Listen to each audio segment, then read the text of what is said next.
ওঙ্কার বাংলার সঙ্গে রয়েছে আমি শিল্পা। এই মুহূর্তের খবর হলো এসআইআর আতঙ্কে ফের বাংলাদেশিদের ভারত ছাড়ার হিড়। উত্তর চব্বিশ পরগনার হাকিমপুর সীমান্ত পেরিয়ে ওপারে যেতে অপেক্ষায় শয় শয় বাংলাদেশি। কেউ ভারতে কাটিয়েছেন 7 থেকে 8 বছর, কেউ তারও বেশি। অনেকে ভারতীয় নথিও বানিয়েছেন, তুলেছেন রেশনও। তবে এবারে বাংলাদেশে যাওয়ার পালা। নবম, দশম, একাদশ, দ্বাদশের পরে এবার প্রাথমিক শিক্ষক নিয়োগের প্রক্রিয়া শুরু। বুধবার থেকে অনলাইনে করা যাবে আবেদন। শূন্যপদ 13,421টি।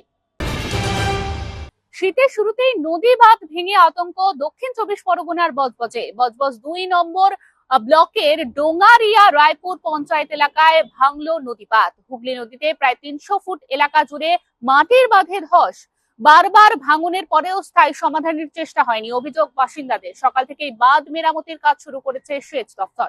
এরকমই আরো অন্যান্য খবরের আপডেটের জন্য অবশ্যই চোখ রাখুন ওঙ্কার বাংলা ডিজিটালে।